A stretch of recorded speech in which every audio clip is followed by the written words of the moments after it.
Hi students, आज हम शुरू करते हैं पास्ट परफेक्ट कंटीन्यूअस टेंस।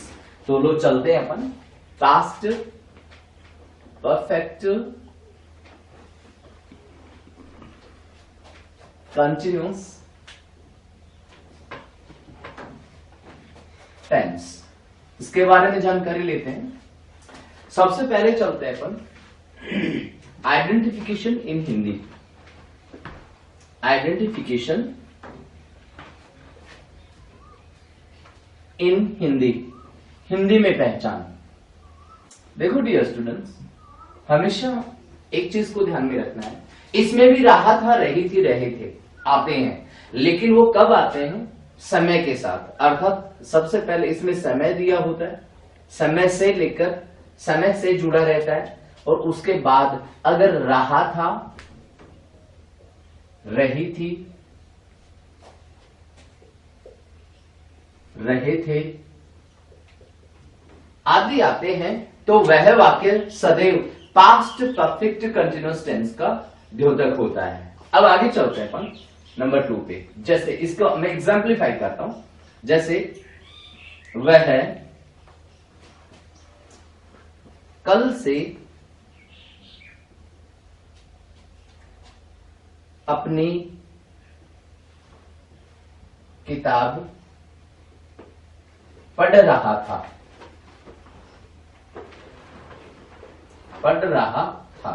अब डियर स्टूडेंट्स, इसमें देखिए, इस डेफिनेशन को हम पूरा करते हैं यहां पर, आइडेंटिफिकेशन को। तो इसमें क्या है, जैसे इसमें कल से अर्थात समय दिया हुआ है, और हमेशा जो समय है वो से जुड़ा हुआ होगा, ठीक है। और फिर उसके बाद में अंत में, वाक्य के अंत में क्या आएगा? रहा था, रही थी, रहे थे आदि। तो ऐसे में वो सेंटेंस जो है वो पास्ट परफेक्ट कंटीन्यूअस का होगा। दूसरी बात करते हैं अपन हेल्पिंग वर्ब की। तो जो हेल्पिंग वर्ब है डियर स्टूडेंट्स, वो इस टेंस में सिर्फ एक ही होती है, और वो होती है हैड बीन। याद रखोगे, had been for all the subjects, all the subjects. अर्थात सभी कर्ताओं के लिए किसका यूज करेंगे हम? हैड बीन का यूज करेंगे, ध्यान रखेंगे। अब आगे चलते हैं अपन नंबर 3 पे, इसका मेन पॉइंट। मेन पॉइंट अगर हम बात करते हैं तो डियर स्टूडेंट्स, हमारे पास जो इंपॉर्टेंट पॉइंट है, ये एक स्ट्रक्चर को लेके आता है। जैसे स्ट्रक्चर की ओर चलते हैं। मेन पॉइंट जो है सिर्फ और सिर्फ स्ट्रक्चर को शो करता है, और किसी चीज को नहीं, ठीक है। तो यहां पर हम स्ट्रक्चर की ओर चलते हैं। ये लीजिएगा स्ट्रक्चर, और इस स्ट्रक्चर में बात करेंगे हम। सबसे पहले रखेंगे सब्जेक्ट। उस सब्जेक्ट के बाद में हमें रखना है डियर स्टूडेंट्स, चूंकि हैड बीन एक ही हेल्पिंग वर्ब होती है, तो उस एक हेल्पिंग वर्ब को यहां रखेंगे। उसके बाद हम चलते हैं मैन वर्ब की फर्स्ट फॉर्म में आईएनजी जोड़ेंगे, जैसा कि हम प्रेजेंट परफेक्ट कंटीन्यूअस में भी ऐसा ही था, ठीक है डियर स्टूडेंट्स। आईएनजी जो जोड़ने का तरीका है वो प्रेजेंट कंटीन्यूअस में भी ऐसा ही था, वैसा ही यहां भी रूल अपनाना है हमें। उसके बाद चलते हैं ऑब्जेक्ट पे, और ऑब्जेक्ट के बाद में प्लेस, फिर प्लेस के बाद में यहां पर वो सिंस और फॉर का प्रयोग करेंगे डियर स्टूडेंट्स, और उसके बाद यहां हम टाइम रखेंगे, और फिर फुल स्टॉप। इस तरह से हम वाक्य रचना की ओर चलेंगे।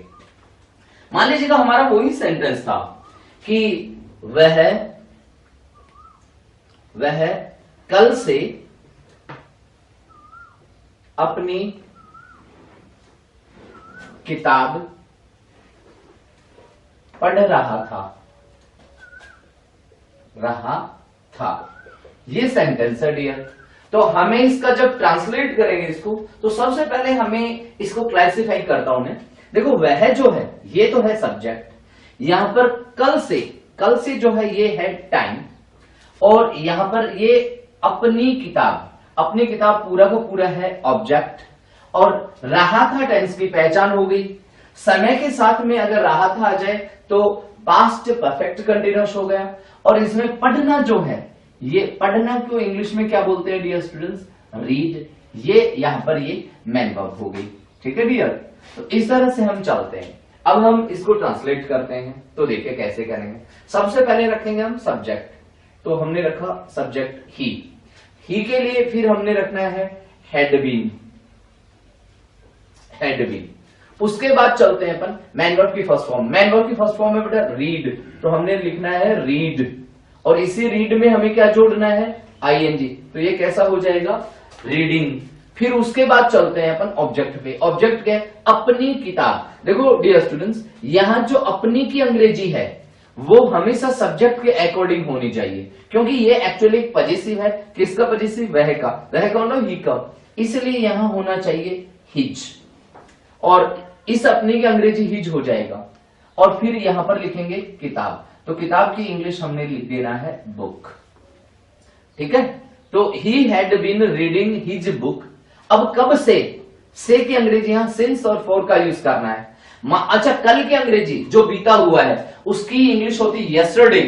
अच्छा, अब देखिए यस्टरडे से पहले हम सिंस का फॉर करें या फोर का यूज करें, सिंस का यूज करें या फोर का यूज करें, ये देखना है हमें। तो किसका यूज करेंगे डियर स्टूडेंट्स, कल से पहले तय रूप से सिंस का करेंगे, है ना। तो ऐसे में ध्यान रखेंगे सिंस यस्टरडे हमें कहना चाहिए डियर, ठीक है।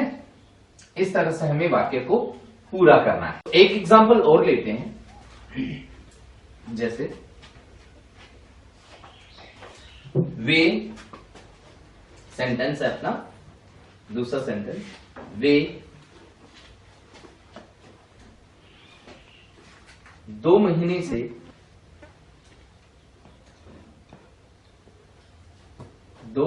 से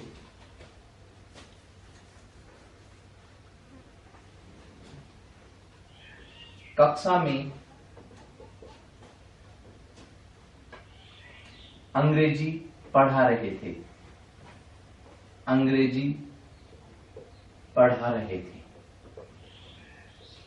ठीक है डियर स्टूडेंट्स।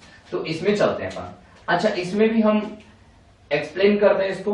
तो सबसे पहले देखो, इसमें सब्जेक्ट क्या है हमारा, दे की इंग्लिश वे होती है, ठीक है, वे की अंग्रेजी सॉरी वे है। अब 2 महीने से, ये 2 महीने से यहां पर एक टाइम है, और कक्षा जो है ये क्या है, पूरा का पूरा प्लेस इंक्लूडिंग मे, ठीक है। और अंग्रेजी जो है ये क्या है, टाइम, ये ऑब्जेक्ट है, ठीक है डियर स्टूडेंट्स।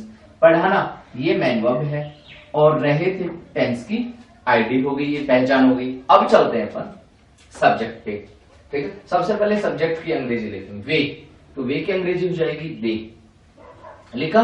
उसके बाद हमें लिखना है हैड बीन, क्योंकि हैड बीन जो है ये एक सहायक क्रिया ही मात्र होती है इस टेंस की, ठीक है, इसलिए हमें हैड बीन, चाहे सब्जेक्ट एक वचन हो या बहुवचन हो, हमें हमेशा हैड बीन का ही यूज करना है डियर।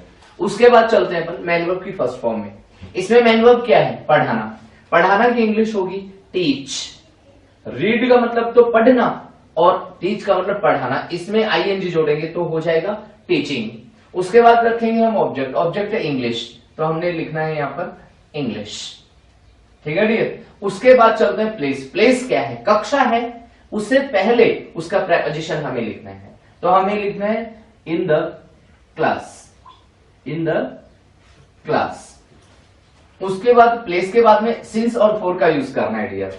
अब टाइम जो हमें दिया हुआ है वो क्या है, 2 महीने का, तो उससे पहले 2 महीने से पहले हमें सिंस और फॉर में से किसका यूज करना चाहिए, फॉर का, फॉर 2 months, 2 months,